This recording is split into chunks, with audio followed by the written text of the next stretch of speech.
Tá, pessoal, boa tarde.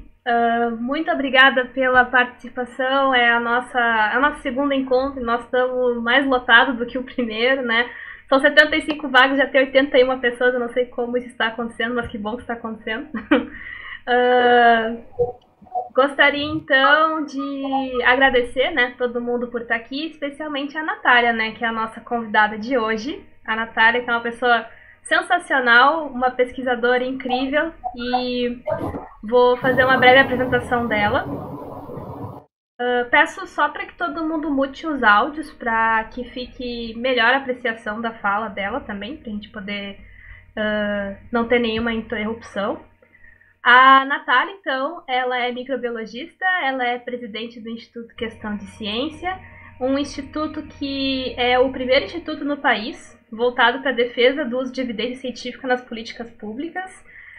Ela faz um papel incrível de divulgação científica, todo mundo já deve ter visto ela em alguma mídia, então eu particularmente sempre acompanho ela, porque além de ser uma voz muito sensata nesse momento, muita representatividade para nós, mulheres, também na ciência. Então, eu queria agradecer a presença da Nath aqui hoje com a gente e deixo o palco para a estrela, que é ela. Muito obrigada.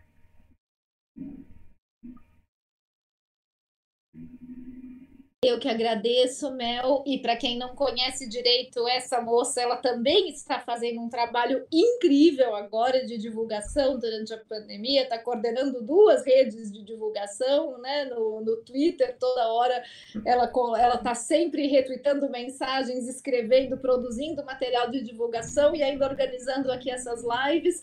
Eu estou bastante impressionada com o que essa mocinha está fazendo. Então é uma honra poder ajudar um pouco aqui no trabalho dela, participar.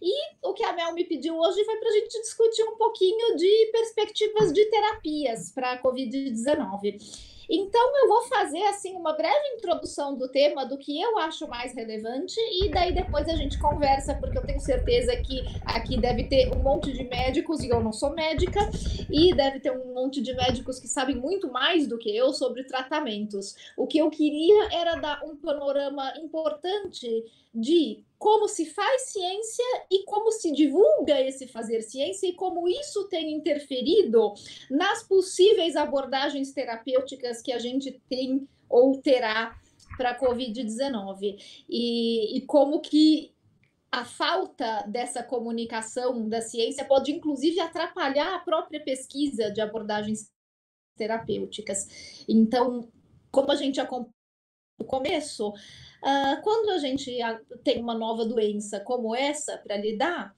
e uma emergência nas nossas mãos, então uma nova doença que, de repente, ela chegou devagar, no começo todo mundo realmente achou que era uma gripezinha, então acho que isso é importante a gente, né, deixar bem claro que muita gente olha para trás e fala assim, mas no começo os cientistas estavam falando que não era nada, então esses cientistas não sabem de nada, eles erraram.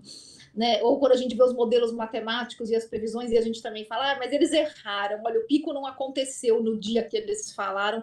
Então é muito importante a gente conseguir comunicar a ciência para a sociedade de uma maneira que as pessoas entendam o processo de fazer ciência e que cientista não tem bola de cristal. A gente trabalha com a melhor evidência disponível naquele momento. Então, em janeiro, a melhor evidência disponível apontava de que havia um novo vírus que podia ser preocupante, mas parecia ser um vírus que causava. Era um coronavírus, mas parecia não ser tão agressivo quanto os primos SARS e MERS que a gente já conhecia. Essa era a melhor evidência que a gente tinha naquele momento. E a gente tomou decisões baseado nessa evidência. À medida em que a epidemia, que então ainda nem era considerada uma pandemia, foi progredindo, a gente viu que a coisa não era tão simples assim. E que estavam acontecendo casos graves de síndrome respiratória aguda, parecida com o SARS, parecida com o MERS, parecia que não era tão benigno assim, os casos era muito contagioso, começou a se espalhar muito rápido, se espalhar, de repente virou uma pandemia e o mundo inteiro entrou em pânico. E pânico não é algo que ajuda a ciência. Então, toda a história da pesquisa de medicamentos para a Covid-19 começou dentro de uma situação de pânico. E por isso já começou mal. Porque a gente não faz ciência com pânico. E daí qualquer coisa que aparecia como uma possível droga candidata para tratar essa nova doença já é colocada na mídia como uma grande cura, uma grande esperança. E daí a gente chega, então, no momento de entender como que é o caminho de um medicamento. Né? Com certeza, para muitos de vocês aqui, isso vai chover no molhado, porque vocês já sabem disso, mas eu espero que sirva como uma ferramenta de divulgação para quando vocês forem explicar isso nos seus grupos de amigos, de famílias, e que vocês vão com certeza atuar como multiplicadores dessa mensagem. Não é fácil explicar para um público não especialista como que se faz um medicamento. Tanto não é fácil que uma pesquisa da NSF, da National Science Foundation, usou exatamente esse marcador como um marcador para aferir a percepção pública sobre método científico. Então, sabe, todas essas pesquisas que a gente vê de percepção pública da ciência, que as pessoas perguntam, você acha que ciência é legal? Sim. Você sabe o que é ciência? Não. Pois é, essas. Né? E a gente tem um monte dessas, inclusive. E interpretar os resultados dessas pesquisas é complicado, porque realmente, dificilmente, se você perguntar para alguém, você acha que ciência é importante? A pessoa vai dizer não, a não ser que ela mora em Brasília, no Palácio do Planalto. Então, fica complicado você confiar no resultado dessas pesquisas para dizer algo sobre percepção pública da ciência. Em geral, as pessoas têm uma maneira inconsciente de atribuir coisas boas à ciência.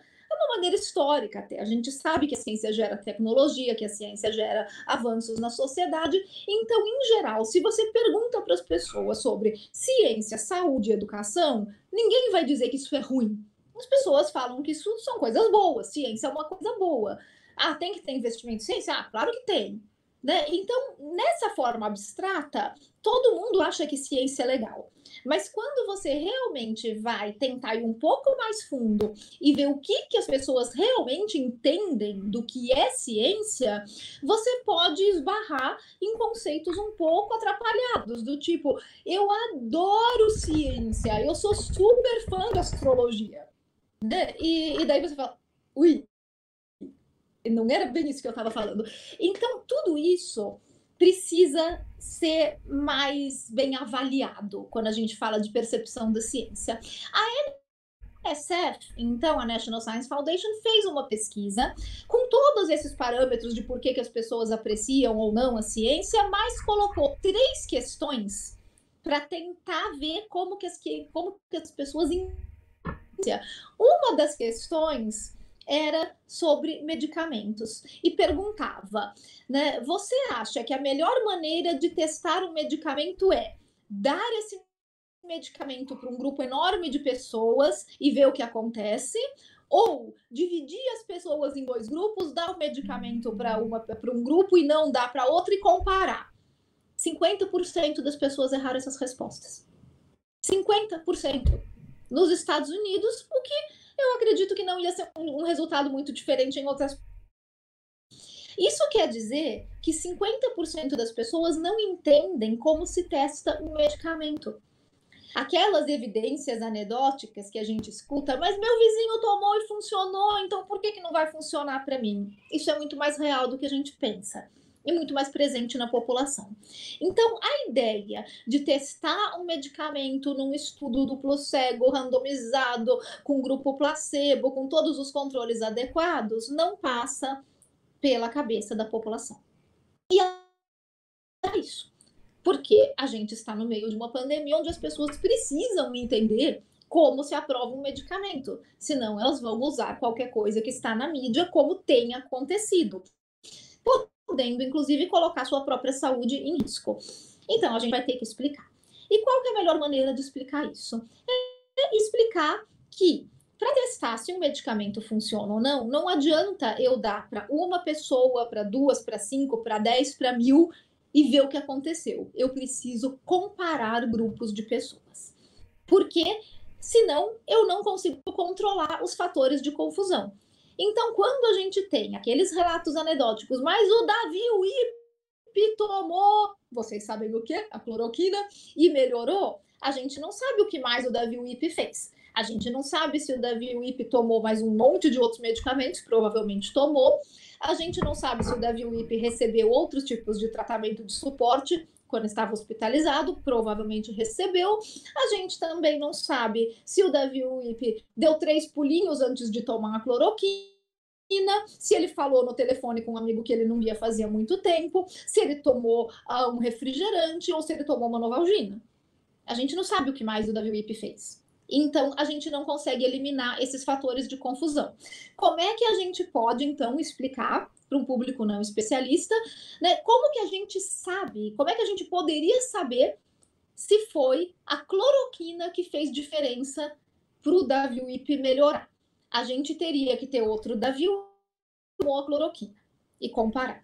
Então, essa seria a única maneira da gente testar. A gente precisa de 2 Davi Wips. Como a gente não pode fazer isso com pessoas, a gente faz isso com grupos grandes. Então, a gente tem que comparar grupos grandes de pessoas, um que recebeu um medicamento, um que recebeu um placebo, que é um medicamento de mentira, e um outro que recebeu nada, ou que recebeu só o tratamento padrão, como a gente tem feito agora com Covid-19. Então, tratamento de suporte. Comparando esses grupos, a gente vai ter uma indicação de se o nosso medicamento funciona melhor do que o placebo e melhor do que o tratamento de suporte. Esses grupos precisam ser similares entre si. Eu não posso ter um grupo cheio de idosos cardíacos e outro grupo cheio de jovens atletas. Senão eu já sei o que vai acontecer com o resultado. Eu estou enviesando o resultado.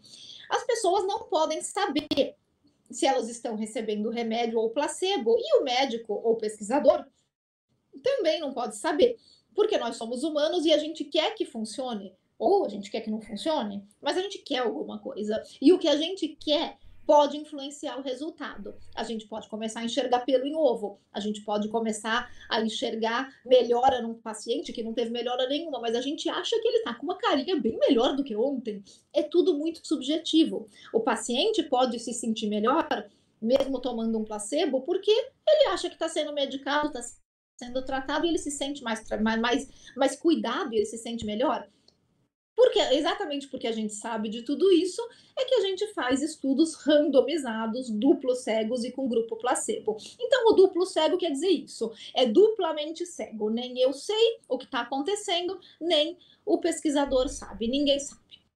Só quem vai saber é depois, a gente vai saber depois que os resultados forem coletados e numa análise estatística.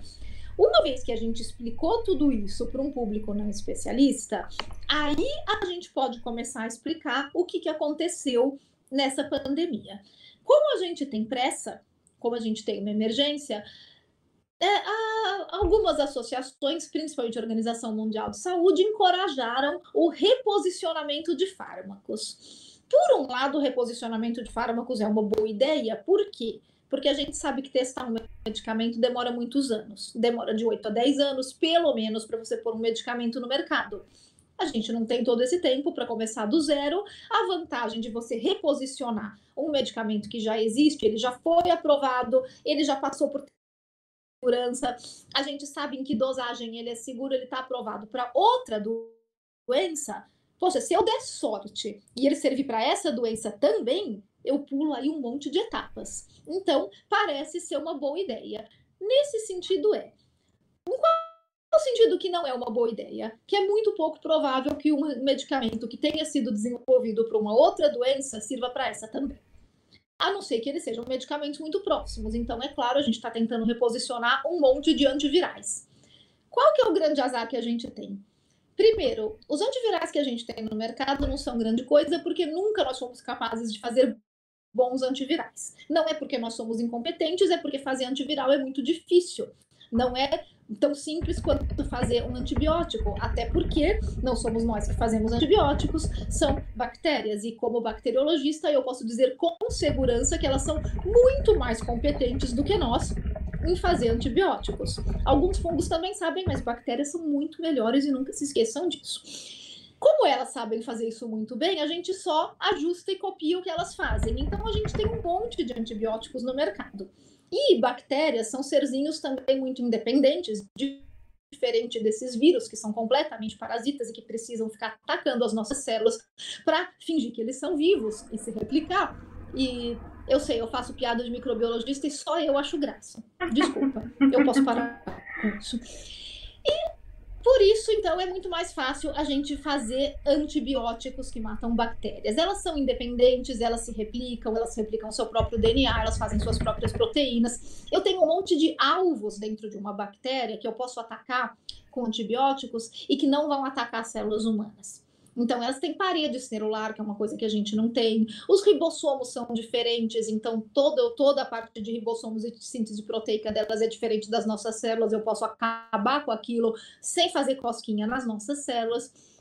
Por isso é muito mais fácil desenvolver e trabalhar com antibióticos. Isso é o fato de que já tem um monte na natureza, porque elas usam isso para se defender de outras bactérias, para competir por espaço, para competir por nutrientes. É interessante para uma bactéria que ela possa eliminar as outras que estão ao redor. Então, elas são grandes produtoras de antibióticos e a gente aproveita isso. Vírus não.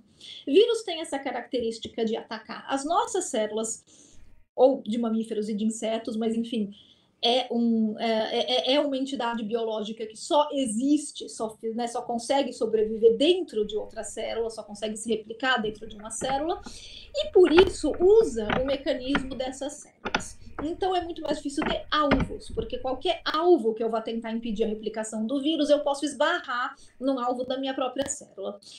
Outra coisa é que os desgraçados, são muito diferentes entre si. Bactérias têm um monte de estruturas que são extremamente conservadas. Então, um antibiótico que ataca a parede celular de bactéria gram-negativa, ele vai atacar todas as gram-negativas, tem um monte. Vírus não. Então, a gente tem antivirais muito específicos. A gente tem antiviral que só serve para o vírus da herpes. A gente tem antiviral que só serve para o vírus influenza, porque ataca particularidades desses vírus. Reposicionar antiviral, então, também não é uma coisa fácil, porque a gente não tem antivirais genéricos, que é algo que a gente deveria investir. A gente começou, então, a fazer o reposicionamento de fármacos. Muitas instituições de pesquisa têm alguns fármacos que estão tentando utilizar para o tratamento da Covid-19, mas o que eu queria frisar aqui com vocês é, mesmo reposicionando, todos esses fármacos têm que ser testados. Eles têm que ser testados para segurança em Covid-19, porque não vai ser igual a segurança testada para as doenças para as quais eles foram desenhados, como a gente viu claramente no caso da cloroquina. Uma coisa é você ter uma droga que é extremamente segura para o tratamento de malária e de doenças autoimunes, mas ela pode não ser extremamente segura para o tratamento de uma virose que causa inflamação grave, como é a Covid-19. Então, essas drogas, elas são candidatas, elas têm uma vantagem de já estar no mercado, de já terem sido testadas para outras doenças, mas, de qualquer maneira, elas vão ter que ser testadas. Quando a gente falha, como a gente falhou, em comunicar bem para a sociedade como é esse processo de descoberta de um novo medicamento e de reposicionamento de velhos medicamentos que também precisam ser testados, a gente acaba atrapalhando o andamento da própria ciência. Foi isso que aconteceu com a emblemática cloroquina. Quando a gente falhou em explicar isso para a sociedade, primeiro, as pessoas começaram a se automedicar. E isso acabou gerando uma corrida para as farmácias, que acabou com o estoque de cloroquina, que é um medicamento de pacientes autoimunes. Então, muita gente que precisa realmente do remédio ficou sem. Essa foi a primeira consequência. Depois disso, como vocês bem sabem, alguns países resolveram transformar o uso da cloroquina em protocolo nacional. Isso começou com o uso para pacientes graves e depois, quando viram que realmente não tinha como justificar esse uso, colocou-se o uso precoce, o uso nos primeiros sinais de sintomas, como é o protocolo aprovado agora pelo Ministério da Saúde, atualmente sem ministro. Então, é bastante complicado o que essa falta de comunicação pode fazer. Os defensores da cloroquina usam sempre os mesmos argumentos, e isso mostra o quanto a gente falhou na comunicação, porque os argumentos recorrentes são: mas um monte de gente usa isso para malária e agora vem vocês dizer que é veneno. Falhamos, então, porque a gente não falou que era veneno. A gente falou que o que é seguro para uma doença pode não ser seguro para outra doença, mas essa comunicação não chegou nas pessoas. Outro argumento recorrente: tem que ser uso precoce. É óbvio que para uso compassivo não funciona. Não, não é óbvio. Na verdade, era o uso mais promissor da cloroquina no começo, porque ela tem um efeito imunossupressor comprovado, tanto que ela é uma droga para pacientes autoimunes. Então, era esperado, sim, que se ela tivesse algum efeito, seria por causa do efeito anti-inflamatório e imunossupressor e, portanto, serviria para pacientes graves. Então, não é óbvio, foi pena que não funcionou, mas não funcionou. O problema é que, inconformados com o fato de que não funcionou para pacientes graves, os defensores da cloroquina, que querem muito, lembra do viés, do resultado que a gente quer que se confirme, como eles querem muito que isso funcione, então eles inventaram o uso precoce, o que faz algum sentido se fosse um bom antiviral. O problema é que a cloroquina nunca foi um bom antiviral para outras viroses para as quais ela foi testada. Para dengue, para zika, para chikungunya, para influenza, para ebola e para o próprio SARS. Nunca funcionou como um antiviral para nenhuma dessas outras doenças. Então, qual seria a plausibilidade de reposicionar a cloroquina como um antiviral? Quase zero. Era muito pouco provável que funcionasse. A gente fez mesmo assim. Por quê? Por causa da pressão popular. É muito importante deixar claro que a cloroquina não ia nem entrar no braço do Solidarity da Organização Mundial de Saúde. Ela entrou por pressão popular. E agora, mesmo depois de completamente refutada, com vários trabalhos bem feitos, o último mais robusto do grupo Recovery na Inglaterra, que mostram que realmente não funciona, ainda assim a gente tem que lidar com o problema da comunicação mal feita que foi feita desse reposicionamento de fármaco desde o começo. A gente tem outros fármacos, provavelmente muito mais promissores do que a cloroquina, e a gente não conseguiu testar adequadamente vários fármacos por causa do hype da cloroquina. Começou a ficar difícil recrutar pacientes para testes clínicos, porque as pessoas só queriam entrar em teste clínico de cloroquina. Mesmo nos testes clínicos de cloroquina, as pessoas começaram a se recusar a entrar porque elas queriam escolher em que braço elas iam ficar, e daí a gente explica: não pode, é randomizado, você vai ser randomizado automaticamente por um computador, ou para o grupo tratamento, ou para o grupo controle, você não vai saber. E as pessoas, então, recusam porque elas não querem, elas querem receber o medicamento. O comitê de ética começa a julgar que se existe um medicamento que funciona, então não pode fazer placebo, que foi o que aconteceu, por exemplo, que impediu que o trabalho do grupo de Manaus, do Instituto de Medicina Tropical, testasse a cloroquina contra um placebo. E por isso eles testaram 2 doses e o resultado foi terrível, porque eles deram um resultado negativo e mostraram um risco cardíaco para a dose alta. Foram acusados de fraude, foram acusados de propositalmente usar uma dose superior ao recomendado para deliberadamente matar pessoas e, com isso, desbancar a droga querida do presidente da República. Foi uma coisa horrorosa. Os pesquisadores foram perseguidos, estão sendo processados, sofreram ameaças de morte para eles e para suas famílias. Então, isso é o que a falta de comunicação faz, principalmente no mercado de medicamentos. Então, quando a Mel me pediu para falar de perspectivas terapêuticas, eu achei que era muito importante a gente começar essa discussão falando que não é só para a Covid-19. Pesquisa de medicamentos sempre foi um antro de problemas de regulamentação e de pseudociência.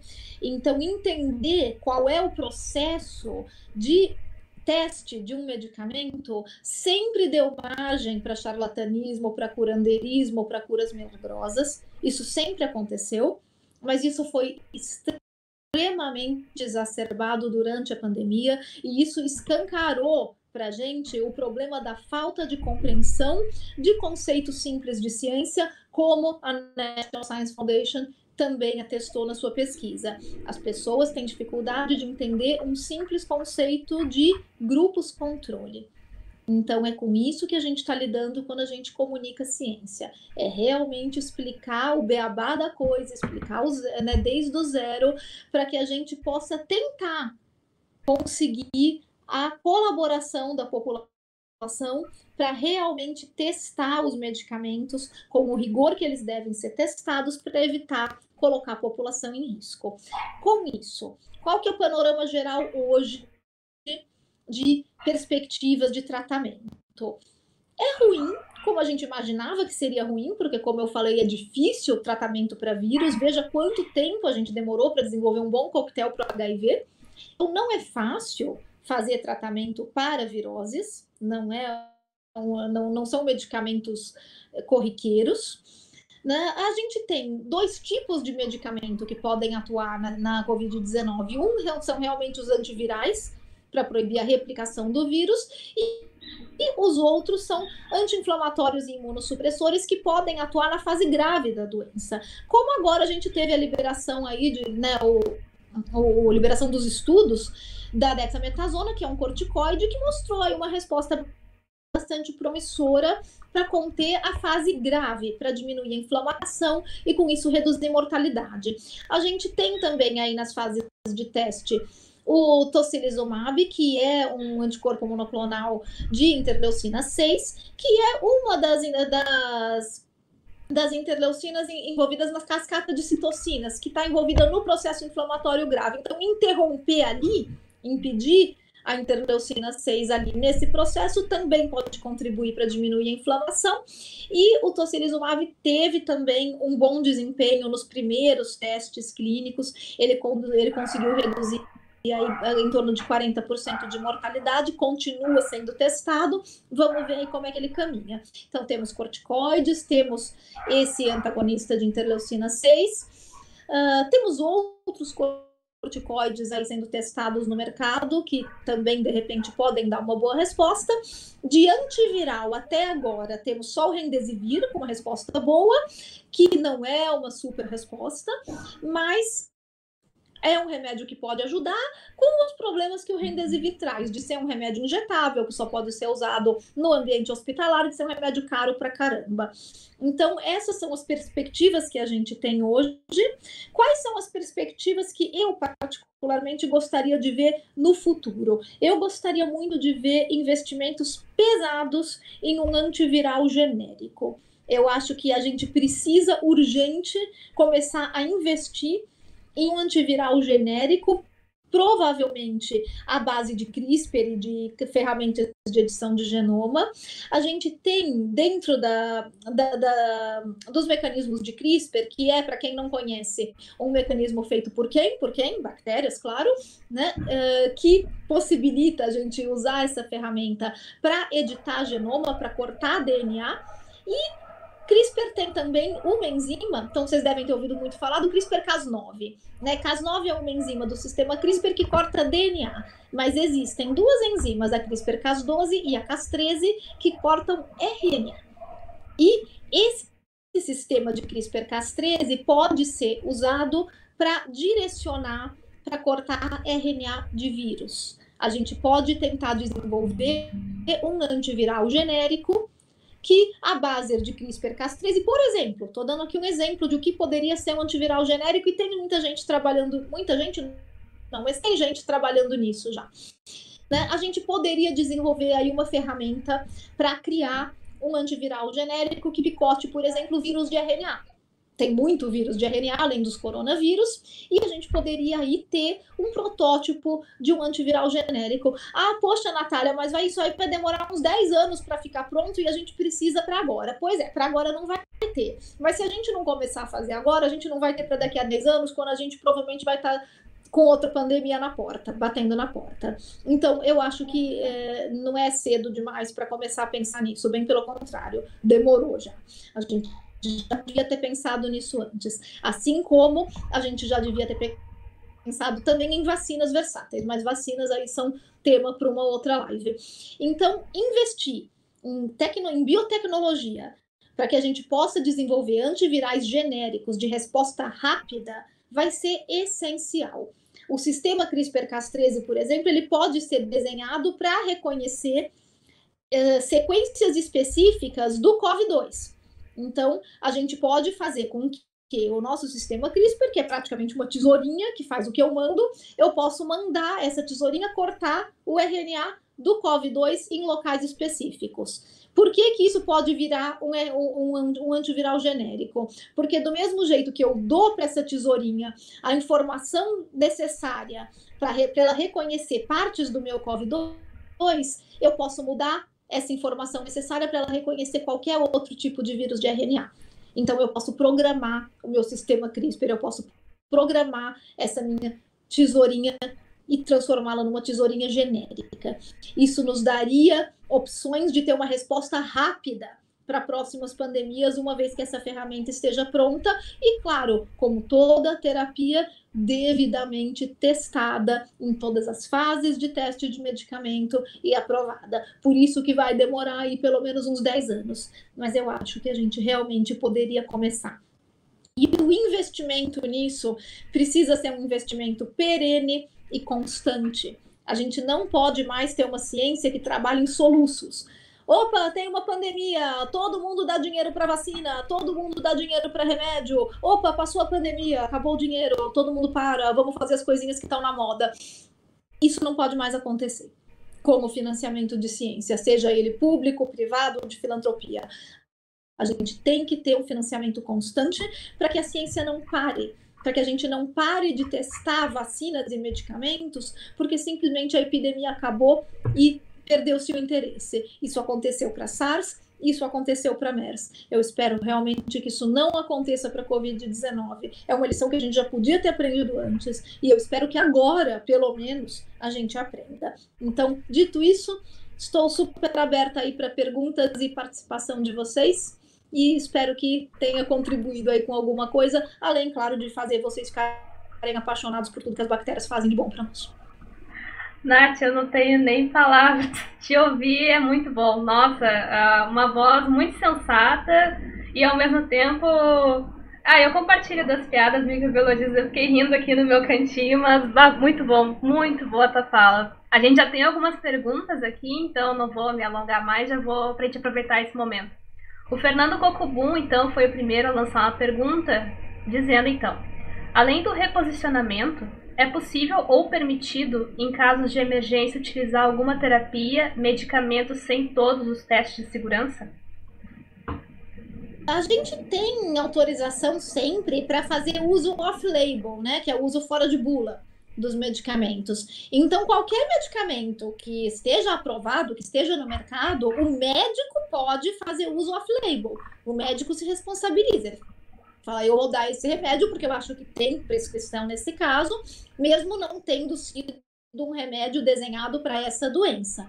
Então, isso é perfeitamente permitido por lei, né? É comum a gente fazer uso off-label de medicamentos.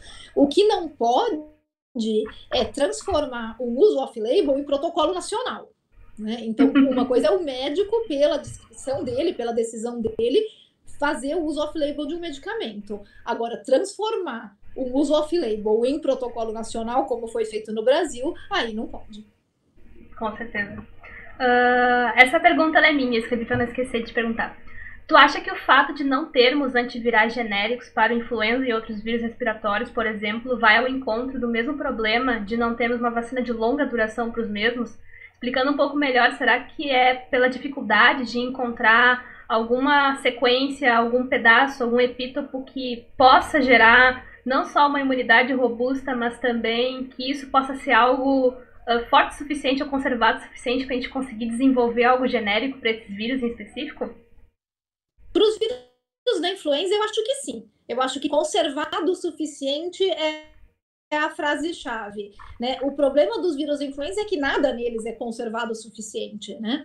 Então, por isso que a gente tem que ficar, né, redesenhando vacinas todo ano, e era um chute ainda, né? Tentando imaginar quais vão ser as cepas predominantes de vírus daquele ano, mais ou menos, né? E vamos lá, a gente faz uma vacina no chute aí para tentando adivinhar o que vai acontecer, né? E antivirais a mesma coisa, apesar de que, justamente no caso do vírus da influenza, o único antiviral que a gente específico para eles só serve para eles, né? Porque é o Tamiflu que vai inibir justamente uma enzima que só vírus de influenza tem.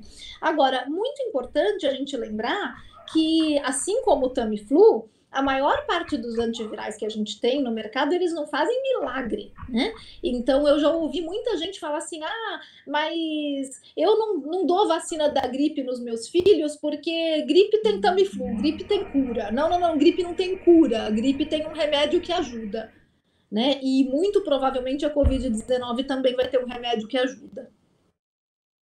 A professora Ana Paula Hermann, do Departamento de Farmacologia aqui da URGS, perguntou: qual o risco de ocorrer um aumento preocupante nos casos de resistência bacteriana devido ao alto uso de antibióticos nessa pandemia, às vezes indiscriminado? Podemos ter um problema com infecção bacteriana como consequência dessa situação atual?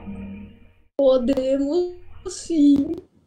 Isso é uma preocupação, acho que de todo bacteriologista. A gente sabe que antibióticos serão usados indiscriminadamente.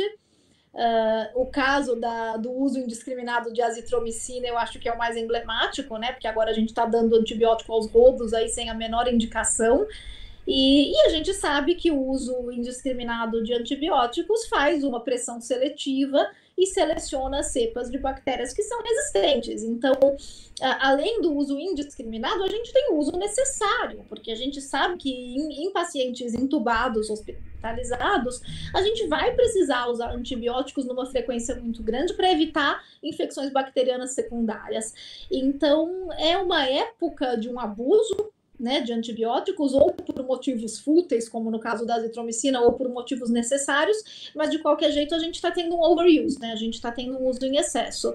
E então a gente pode ver aí a emergência de cepas multiresistentes, que também são um problema de saúde pública. Então não deve ser negligenciado. Agora, a maneira de conter isso é tirar o uso fútil, né, que é o uso que não é necessário, e manter o uso estritamente necessário, de preferência em ambiente hospitalar e controlado. É o que a gente pode fazer, mas o risco existe sim. Perfeito.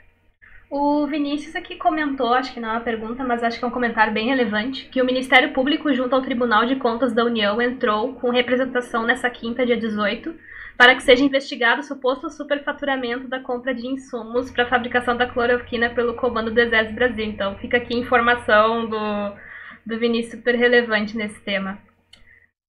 Obrigada, Vinícius. É bom saber que as coisas sempre podem piorar. Né? A Yasmine aqui perguntou: a falta de confiança nos resultados também pode ser porque a população julga a cloroquina como uma medicação barata e já disponível, e que havia um interesse da indústria vender uma suposta cura nova, né, por um valor mais elevado de mercado. Essa discussão da cloroquina... Quer falar uma? Depois eu posso terminar, ou leio tudo? Lê tudo. Eu achei que tinha terminado já. Tá.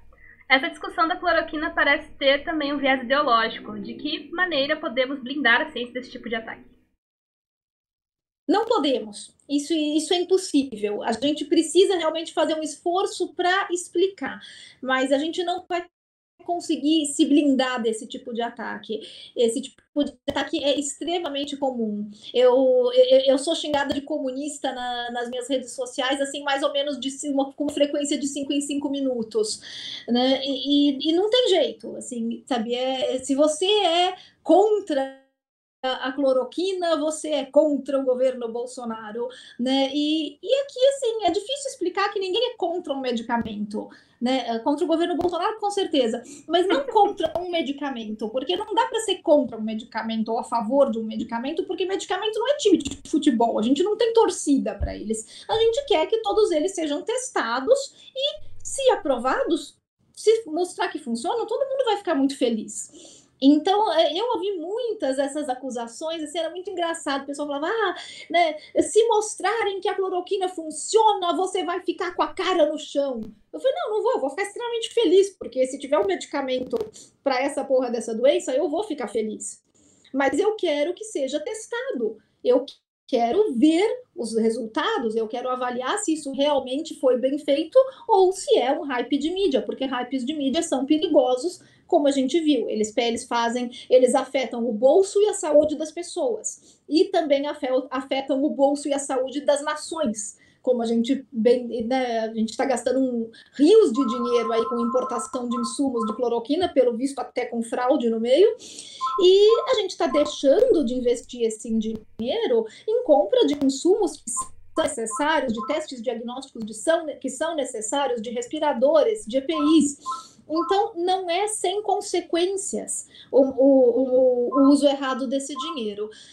Dá para a gente se blindar desse tipo de discussão ideológica? Né? Não dá. O que dá para a gente explicar é incansavelmente tentar explicar para as pessoas que o único interesse da ciência é pelo bem-estar da população, pela saúde da população, que ninguém é pago aqui pela indústria farmacêutica, que assim a cloroquina é uma droga barata e eficaz para malária e para doenças autoimunes, mas isso não é motivo suficiente para ela ser usada para qualquer coisa, ela precisa também funcionar. E isso é um trabalho de formiguinha, é um trabalho exaustivo, é um trabalho de repetição que a gente precisa fazer. Mas a gente precisa estar preparado para enfrentar essa chuva de acusações político-ideológicas que vão estar sempre, principalmente nesse país polarizado como está, elas vão estar sempre presentes. Não tem como desacoplar isso. Bem colocado. A professora Cristiane Matê perguntou: no caso de uso da CRISPR-Cas13 para o tratamento da Covid-19, existem estudos em andamento considerando os off-targets? Olha, Cris, existem, mas por enquanto está muito preliminar. Né? Tem 2 estudos muito legais que estão sendo feitos com Cas13. Um é para desenvolver testes diagnósticos, que você já deve ter visto, que é o pessoal do Sherlock e do Detector também. Então, eles estão usando o CRISPR-Cas13 com essa atividade promíscua que ela tem, né, para fazer teste diagnóstico.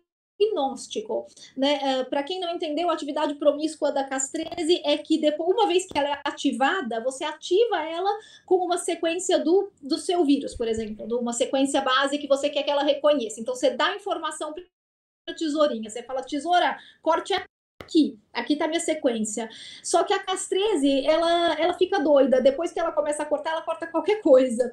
Então, dá para aproveitar essa atividade dela para fazer testes diagnósticos, e o pessoal está fazendo da seguinte maneira: eles ativam a Cas13 com a sequência do vírus, e daí ela começa a cortar indiscriminadamente, então eles colocam também um gene com uma bioluminescência, com uma proteína bioluminescente, para quando a Cas13 cortar, ela ativar ali também. Então isso emite um sinal, um sinal, acho que é quimioluminescente que eles usam, e daí você consegue ler o resultado. Mas o sinal quimioluminescente só vai ser ativado pela sua sequência de origem, pela sequência do COV2. Então, se o vírus estiver ali, a Cas13 vai reconhecer, vai cortar, vai ficar maluquinha e vai cortar o outro gene também, que é o nosso gene repórter, que é o que vai dar o sinal de quimioluminescência. Então, essa é uma estratégia que eles estão usando no Sherlock, que é uma estratégia bem legal para a gente fazer testes de diagnóstico. Não acho que vai ficar pronto em tempo para essa pandemia, mas gostaria muito de ver isso continuar, para a gente poder ter testes rápidos e precisos para uma próxima. E daí tem o pessoal que está querendo desenvolver isso como terapia mesmo, é o pessoal do Pac-Man. Né? O Pac-Man também foi o pessoal gosta de dar nomes esquisitos para as coisas. Eu adorei. Né? O Pac-Man seria para... É muito legal o trabalho deles. Né? E o Pac-Man daí seria para realmente usar isso como terapia antiviral. E daí seria realmente aproveitando as sondas específicas. Mas vamos ver como é que eles andam. Eles estão bem no comecinho. Eu tô super curiosa para acompanhar a evolução desse trabalho. Eu acho que tá engatinhando, mas pode ser uma super estratégia para o futuro. Não, muito legal. Além de uma live, estamos tendo uma aula de CRISPR, coisa bem boa. O Bernardo Guindre perguntou: obrigado, Mel e Natália. É sempre um prazer ouvir e acompanhar vocês nas redes sociais. Muito obrigada. Minha pergunta é sobre fake news. Atualmente sabemos que existe um núcleo, né, Gabinete do Ódio, no Palácio do Planalto, financiando com dinheiro público de fortunas privadas, que é responsável por produzir e disseminar em massa fake news para atacar opositores do presidente e também distorcer os fatos para que fiquem alinhados ao discurso do presidente, como no caso da cloroquina. Diariamente, as pessoas são bombardeadas por essas fake news, o que acredito que dificulta muito com que acessemos esse público, pois já estão enviesados politicamente e ideologicamente. Como podemos organizar para enfrentar isso? Existe algum tipo de articulação da comunidade científica para enfrentar a disseminação de notícias falsas? Não existe. A comunidade científica não é muito boa de se articular. Eu acho que a comunidade científica brasileira é muito jovem ainda nesse sentido de se organizar politicamente e é muito avessa a se organizar politicamente. Então as pessoas confundem muito você ser apartidário com você ser apolítico. Né? A ciência não pode ser apolítica, não tem como, porque nós estamos diretamente envolvidos na produção de políticas públicas que precisam ser baseadas em ciência. E, então, eu acho que as sociedades científicas e a comunidade científica como um todo ainda tem muito medo de se posicionar politicamente, achando que isso vai ser confundido com partidarismo. No IQC mesmo, no meu instituto, a gente sempre faz questão de mostrar que nós somos absurdamente suprapartidários. Então, e por isso que vocês já devem ter me visto fazendo lives com deputados e vereadores, e não me interessa de que partido eles são. Quem pedir informação científica, eu dou.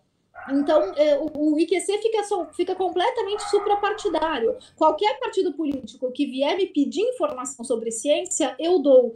Mas eu preciso falar com eles. Eu não posso me recusar a falar com eles querendo dizer assim, eu não vou me meter em política porque eu não quero, eu quero falar só de ciência. Esse conceito é que eu acho que fica um pouco confuso, ainda dentro da nossa comunidade científica. Nós não somos preparados para isso. Em outros países, isso é muito mais comum. Nos Estados Unidos, as sociedades científicas, elas interferem diretamente no Congresso. E aqui não, aqui a gente ainda fica muito com essa coisa de, mas eu não quero me meter com política. Infelizmente, não tem jeito.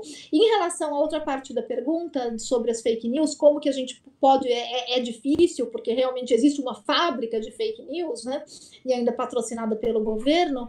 Então, sim, é difícil mesmo. Eu acho que quando a gente faz comunicação da ciência, uma coisa que tem que ficar muito clara é que a gente não fala pros convertidos. A gente não fala pro pessoal que está lá com a bandeirinha da cloroquina na mão e que a gente sabe que não vai mudar de ideia, porque para eles não é uma questão científica, é uma questão político-ideológica. A gente fala para quem está ouvindo. A gente nem sempre... O debate, ele é muito mais para o público do que para os debatedores. Dificilmente, se eu faço um debate com um médico homeopata, eu vou convencê-lo de que a homeopatia não funciona. Ele é um médico homeopata, ele faz isso para viver. Mas eu vou falar para o público. Mesma coisa com cloroquina, mesma coisa com tantas outras terapias aí falsas ou fake news. A gente fala para aquelas pessoas que estão indecisas. A gente fala para as pessoas que estão perdidas nesse mar de informação e que ainda não conseguiram entender o que é ciência e o que não é, o que realmente funciona e o que não funciona, e precisam ouvir esse debate. Então, o debate precisa acontecer. A gente também não deve recusar o debate pensando, eu não vou debater com esse cara porque ele é um idiota, ele não sabe nada, ele fica defendendo a cloroquina. Se o debate puder ser feito de uma forma razoavelmente respeitosa, aceite o debate. Porque você não está debatendo pro cara, você está debatendo com o cara, com a pessoa, pro público. Você vai falar pro público, e o público precisa ver o debate acontecer. Perfeito. Rômulo, então, boa tarde. Parabéns para ambas. Gostaria de ouvir a opinião da doutora Natália sobre a ivermectina, que vem sendo usada em alguns estados brasileiros como prevenção ou tratamento, ao meu ver, irresponsavelmente. Concordo, bem irresponsável, porque é mais um medicamento que não tem comprovação. A ivermectina mostrou bons resultados in vitro, em estudos de células, mas ainda não passou dessa fase. Então, ainda não foi estudada em animais nem em humanos para ver se realmente tem efeito para tratamento da Covid-19. Existe uma plausibilidade biológica razoável para o uso da ivermectina, ela poderia estar envolvida em uma proteína transportadora de núcleo, que poderia aí estar bagunçando com a replicação do vírus dentro da célula. Então, existe uma plausibilidade biológica, assim como também existia para a cloroquina. Isso não quer dizer que isso vai se confirmar em células-alvo, em células do trato respiratório e em animais e humanos. Além disso, tem uma preocupação muito grande com a ivermectina, porque mesmo os ensaios in vitro, eles demonstraram que essa possível ação antiviral da ivermectina só acontece numa dose muito alta, numa dose de micromolar, que é uma dose que, para a gente ter essa mesma concentração de micromolar no sangue, a gente precisaria tomar uma overdose absurda da dose normal de ivermectina que tem no mercado, que é aprovada para o tratamento de pulga, piolho e algumas verminoses. Então, não seria uma dose factível, não seria uma dose razoável para a gente tomar. Seria uma dose muito alta de um medicamento que é potencialmente neurotóxico se tomado em doses muito altas. Então, tem que se tomar muito cuidado. Eu acho que a minha posição em relação à ivermectina é que, pelo menos na dose que está sendo distribuída, não faz mal, não tem o mesmo potencial que a cloroquina de causar efeitos colaterais graves. Se continuar sendo dado nessa dose, é uma dose que é aprovada para o tratamento de sarna, piolho, pulga e algumas verminoses. Então, se for dado nessa dose, a ivermectina não vai fazer mal para ninguém. Por outro lado, ela desvia recursos, como a gente já tem falado aqui, desvia recursos financeiros, atrapalha o andamento da ciência, porque muita gente daí pode se recusar a participar de trials para outros medicamentos, todo mundo vai querer ivermectina, a mesma coisa que aconteceu com a cloroquina, e pode gerar uma falsa sensação de segurança. Eu acho que isso é o mais perigoso. Pessoas que estão recebendo esse medicamento em casa, principalmente no norte e no nordeste do país, podem achar que estão protegidas contra a doença e relaxar as medidas de prevenção e segurança. Então, esse eu acho que é uma maior risco no momento da ivermectina. Eu não acho que vai realmente fazer mal para ninguém, né, individualmente, o fato de alguém tomar, né, mas faz mal em um âmbito social, porque desvia recursos e porque, né, deseduca as pessoas. E eu acho que isso é mais importante. A gente não deveria dar remédios que não têm nenhuma comprovação e nem indicação para as pessoas, mesmo que não faça mal. Isso é um desperdício do remédio e acaba deseducando as pessoas e acaba atrapalhando esse trabalho de comunicação da ciência que a gente faz, que já é tão difícil.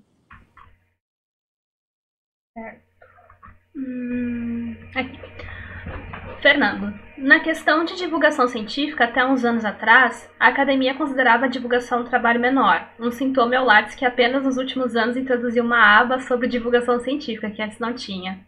Esse descaso não é uma das razões do distanciamento da ciência e da população? Eu tô achando você tão otimista de achar que isso melhorou nos últimos 5 anos, só porque o Lattes fez uma aba. Olha, eu não sou tão otimista assim. Eu fiquei feliz que o Lattes fez uma aba de comunicação da ciência, ela é a aba mais cheia do meu Lattes, vocês podem olhar lá, vocês vão ver que a minha parte acadêmica é ridícula, mas a minha parte de divulgação é bastante expressiva, e isso não serve para nada, porque ninguém liga para o tamanho do meu Lattes na aba de popularização da ciência. As pessoas vão sempre olhar para o meu Lattes na área de publicações científicas. E daí as pessoas me cobram as publicações científicas e eu falo, não, mas não dá tempo de eu ter publicação científica, porque ó, eu estou ocupada fazendo tudo isso aqui. Olha só, olha a minha aba de E é relevantíssimo, né, Nath? E é relevantíssimo tudo o que tu está fazendo. Nossa! Deveria ser, Mel, mas não é. Dentro da academia não é. E eu acho que se a gente não se esforçar, se esse esforço não sair justamente de dentro da academia para que isso seja valorizado na carreira acadêmica, a gente nunca vai ter uma divulgação científica de qualidade feita de forma institucional. E por que é importante que ela seja feita de forma institucional? Porque isso garante a neutralidade e a imparcialidade dessa divulgação. Eu não tenho absolutamente nada contra todas as iniciativas de divulgação científica informais. Eu acho que elas são fantásticas. Eu tenho muita admiração por todos os youtubers que fazem isso de forma voluntária, no seu tempo livre. Eu acho que isso é uma super dedicação. Mas a partir do momento em que fazer vídeos no YouTube vira o seu ganha-pão, você vai ter que se preocupar com cliques. Você vai ter que se preocupar em agradar o público. Nem sempre você vai poder falar o que você quer, porque você corre o risco de se falar o que você quer ou o que você acha necessário, você perder metade dos seus milhões de seguidores e daí você não recebe. Então, se você vive disso, eu não estou dizendo que você vai fazer um trabalho ruim, de jeito nenhum, mas é limitado. E se você faz isso de forma institucional, você não é limitado, você vai realmente poder fazer um serviço para a sociedade. Não é um business, é uma prestação de serviços, faz parte da extensão universitária. Então, eu acredito que esse é o melhor modelo. As universidades, como a McGill University no Canadá, que tem um office só para divulgação científica, só para comunicação da ciência, tem feito um excelente trabalho. A Universidade de Oxford, na Inglaterra, tem uma cátedra exclusiva para comunicação da ciência, que era do Richard Dawkins até pouco tempo atrás. Então, a gente precisa investir e valorizar isso dentro das universidades, se a gente quiser ter uma boa comunicação da ciência feita de forma institucional, resguardada, de forma que ela possa ser neutra e imparcial, que ela não esteja amarrada por interesses financeiros e nem políticos. Então, isso é muito importante. Por que eu consigo fazer isso com o Instituto Questão de Ciência? Porque é um instituto independente que não tem amarras políticas, nem ideológicas e nem financeiras. Mas isso é uma particularidade do IQC. Isso não vai ser assim para todo mundo. Então, se as universidades querem levar isso a sério, elas vão precisar valorizar a carreira acadêmica disso e ter profissionais especializados que façam isso dentro da universidade como uma atividade fim. E isso não deve ser confundido com marketing institucional. Comunicar ciência para a sociedade não é comunicar o que a minha universidade faz. Isso é marketing. Isso também é importante. As pessoas precisam saber o que a universidade faz, mas são objetivos completamente diferentes. Então, pegando de novo exemplo da McGill, que é um trabalho que eu gosto muito, eu acho muito legal que eles têm um departamento lá específico para a comunicação da ciência. Eles fizeram uma campanha muito boa no Canadá para que as mantivessem separados os remédios homeopáticos dos outros remédios, para que as pessoas soubessem e viessem com avisos de que esse remédio homeopático não é comprovado pela agência regulatória, blá, blá, blá. Então, mostrando que é diferente. As pessoas, quando forem na farmácia, não acharem que está tudo misturado, é tudo igual, e pegarem um remédio homeopático achando que ele passou pelo mesmo processo de validação de um remédio normal. Isso foi feito pela McGill University, pelo Office for Science and Society. Então, isso só pôde ser feito com o respaldo da universidade. Dificilmente isso poderia ser feito de forma independente. E isso precisa acontecer. E isso não é marketing da universidade. Isso é um serviço que a universidade fez para a sociedade. Na verdade, a universidade pode até ficar mal vista por causa disso. De repente vai ter gente que vai achar ruim. Marketing é outra coisa. Precisa acontecer também, mas é outro departamento. Perfeito. Nath, eu acho que a gente já está perto do teu horário. A gente ainda teria umas 3 perguntas, mas queria, antes de fazê-las, te perguntar se a gente podia continuar ou tu prefere já... Posso continuar? Tá. Só para avisar vamos pegar as últimas 3 e eu vou tentar ser breve nas respostas. Tá. Só para avisar, eu desliguei a câmera porque tá dando uma pequena interferência na internet. Tá? Acho que melhorou bastante a transmissão, mas depois eu ligo pra gente se encerrar. Então vamos rapidinho as últimas 3. A Ana Paula Herman. O que você acha que explica a desinformação, partindo também de pessoas com formação científica, como os médicos que você teve que ensinar na Globo News, ou o Dr. Didier Raoult, da cloroquina e vários outros defendendo a cloroquina aqui no Brasil. É apenas cegueira ideológica? São pessoas que teoricamente sabem o que é um ensaio clínico, onde está a falha e como consertar. O problema está no teoricamente. Não é ideológico, não. Não é ideológico, não. No caso dos médicos, o caso do Didier Raul é um caso à parte. Mas não vamos pegar os médicos aqui, né? No caso do debate foi na CNN, não foi na Globo News. Né? Mas no caso dos médicos é um reflexo de como a gente ensina mal nas nossas escolas de medicina.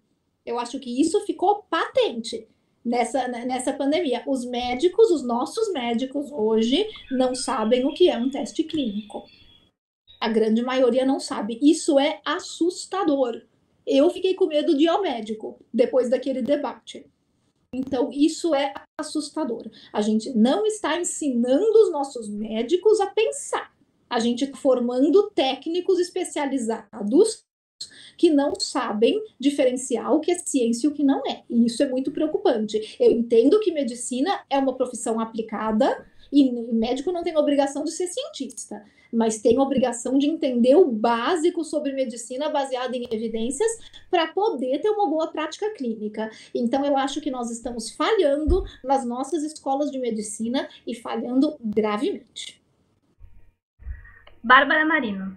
Qual a realidade sobre a vacina de Oxford que vem sendo testada no Brasil e em outros lugares do mundo? É possível que já tenhamos uma vacina antes do que seria previsto? Seria entre 1 ano ou 2 e agora com a de Oxford? Já vi falarem no final deste ano. Ou ainda é uma realidade muito distante para o momento que vivemos? A vacina de Oxford está bastante avançada, principalmente porque antes eles já estavam trabalhando com uma vacina para MERS. É um grupo que já trabalhava com uma vacina para MERS, eles estavam com a vacina pronta e é uma vacina de vetor, uma vacina de adenovírus, é um adenovírus de chimpanzé. Então, como eles já estavam com a plataforma pronta, o que eles tinham? Eles tinham um vetor aqui, que é um adenovírus de chimpanzé, e eles tinham grudado nesse vetor a sequência do vírus da MERS. E essa plataforma vacinal que estava pronta já estava, inclusive, sendo testada em animais. Quando surgiu o SARS-CoV-2, qual que foi a ideia deles? Eles falaram, beleza, chegou um vírus novo, e essa história é muito engraçada também. Então, a investigadora principal do grupo de Oxford, ela diz que em dezembro, quando começou a aparecer o Covid-2 na China, que ninguém sabia o que era direito, sabia que era um outro coronavírus, mas achavam que era realmente uma coisa leve, que não ia ter muito problema. Ela falou que a ideia dela ela falou para o grupo, gente, apareceu um vírus novo na China que é bem parecido com o MERS. Eu acho que a gente podia aproveitar e testar a nossa plataforma vacinal, que eles estavam com a plataforma pronta, para ver se ela realmente é versátil, se ela pode ser rapidamente adaptada para o novo vírus. A gente pega esse vírus novo que apareceu na China e coloca na plataforma e vamos ver se funciona. De repente, isso rende um paper. Sensacional. Muito bom.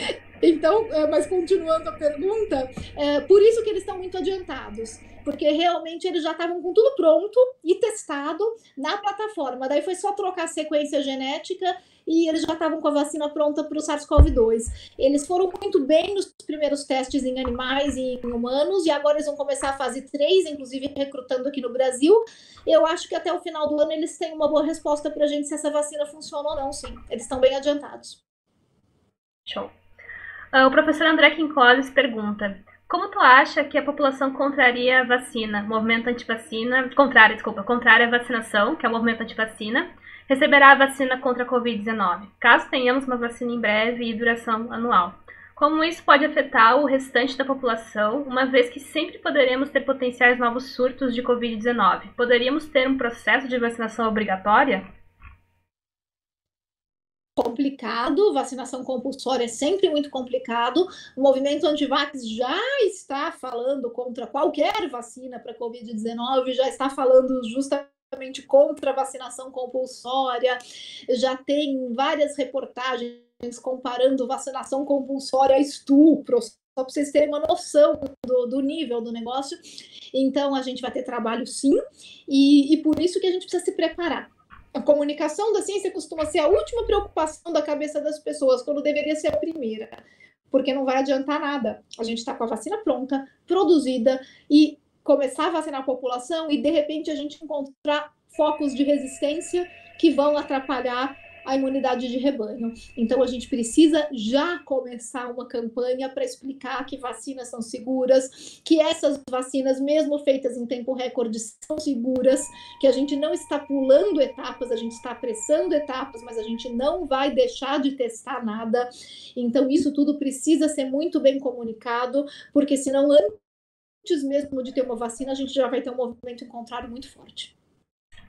Perfeito. Nossa, acho que essa pergunta é um excelente fechamento, na verdade, porque é bem isso, a gente está fazendo todo um esforço coletivo, né? Uma mobilização da comunidade científica, e é muito necessário a gente ter a adesão das pessoas, a adesão da população, porque de nada vai adiantar se a gente tiver a vacina e não houver a vacinação, que já é um processo que é bastante extenso, que requer bastante esforço de todos os agentes executores. Então, excelente, eu não tenho palavras para dizer o quão foi maravilhosa toda essa discussão e palestra. Então, devido ao horário, eu vou agradecer novamente a Nath, né, essa pessoa incrível. Bom, sou fã, né, espero poder fazer muitas lives contigo ainda, gosto muito de ti. Aqui no nosso chat tem vários agradecimentos para ti, vários mesmo. Então, acho que em nome de todos, muito obrigada, Nath, por ser essa divulgadora, por ter esse lápis cheio de divulgação científica, porque é isso que está fazendo muita diferença hoje. E eu espero de coração que isso seja valorizado, porque uma mulher como tu merece esse reconhecimento, inspira outras mulheres e ilumina também as outras pessoas, né? Então, muito obrigada, Nath, de verdade. Eu que agradeço o convite e todas as perguntas, participação do pessoal. A admiração é mais do que recíproca, Mel, você sabe.